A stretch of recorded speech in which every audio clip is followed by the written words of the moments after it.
Last Dragon is going to be out in theaters tomorrow and on Disney Plus. You can pay $30 through that premiere access thing that they had going on. I had an adventure with the movie theater. And the movie was an adventure too, but the movie theater, it's a whole different story. Long ago, in the world of Kumandra, humans and dragons lived together in harmony. But when sinister monsters known as the Droon threatened the land, the dragons sacrificed themselves to save humanity. 500 years later, those same monsters have returned, and it's up to a lone warrior, Raya, and her pet pillbug companion, Tuk Tuk, to track down the last dragon in order to finally stop the Droon for good.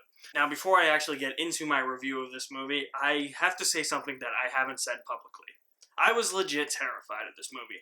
The moment the trailer showed that dragon talk, that was almost the end of it for me, because I thought that that would definitely be a movie killer.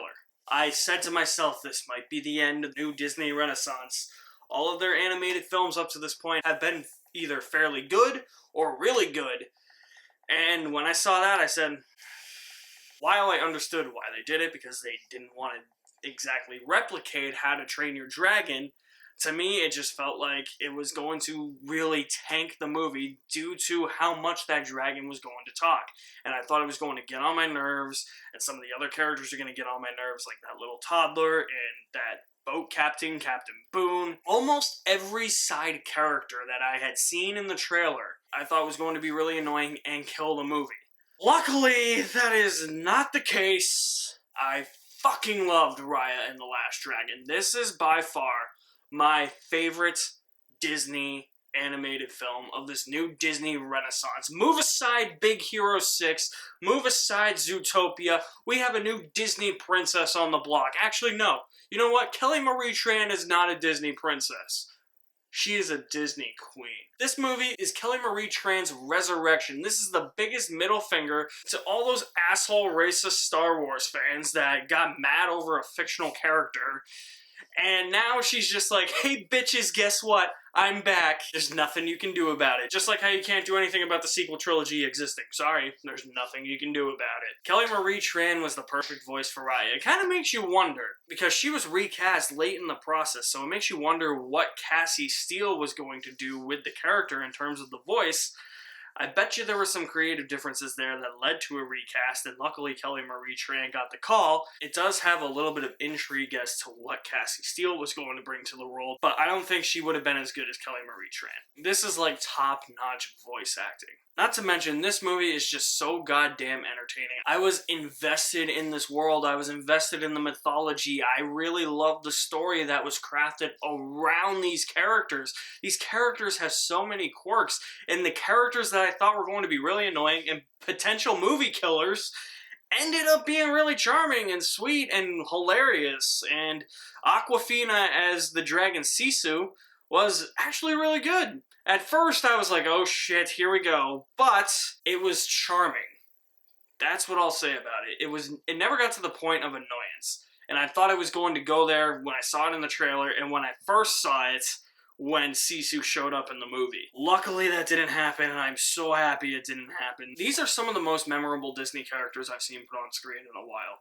I loved every single one of these characters, all their little quirks, all their personalities. Everybody just seemed so nice. Everybody that Raya ran into, I was just like, yeah, bring them along. They seem like they know what they're doing. They're not just one-scene wonders. They're like entire movie wonders. Thank you! I love that. As always, whether it's Pixar or Disney animation, the animation is goddamn photorealistic, colorful, vibrant, energetic. My god, I don't know how they make this so good. It's just, they're killing me with how good this animation is. I literally have no words to describe how great the animation is, especially in the action sequences, which are the most exciting parts of the movie. And honestly, that's what really makes this movie so damn entertaining. It's a bridge off the action sequences, and that is the movie just keeps moving. There's never a dull moment in this movie. It's always got energy to it. It's always keeping you invested. It's always keeping you on the edge of your seat like I was for most of the movie. There's always constantly something happening. And everything that's happening is really interesting. It kept me wanting more. It kept me intrigued. It kept me engaged. I was really surprised that this movie does that, even in the moments of downtime. It's like at the heartstrings a lot, and there's and like the dialogue is necessary, and there's still stuff that's happening in those scenes that are integral to the plot. It's not just, oh, hey, we need an emotional moment here, which they're perfectly balanced out throughout the movie, but even in those emotional moments, you're still getting the necessary story you need. So in that way, it feels like the movie is constantly moving. It moves at a good pace. Like, shit. I think my power just went off. This movie never felt as long as it ever did, either. This felt way shorter than its actual runtime. The action sequences were also really well animated too. These are actually some of the most well animated Disney action sequences I've seen in a movie. And it's not just because, oh hey, they're fighting. They go from sword fights to hand-to-hand combat. And it's so seamless how it's animated. It's really amazing stuff, guys. This movie also had two central themes, and that is forgiveness and trust, especially when it comes to Raya and the main villain, Numari.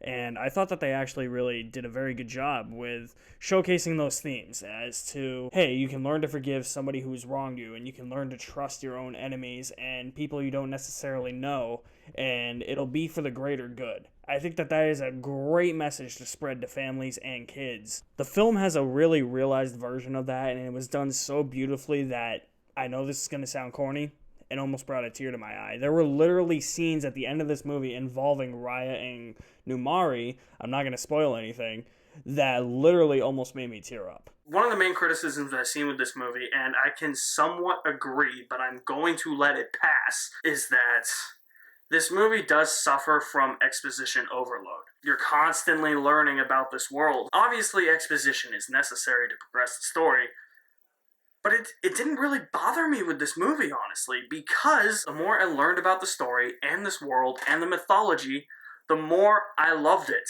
I really don't have a bad thing to say about this movie. I'm going to be reaching for straws trying to find a flaw with this movie. I think that this is, by far, despite that minor exposition overload, I still think that I can let that pass.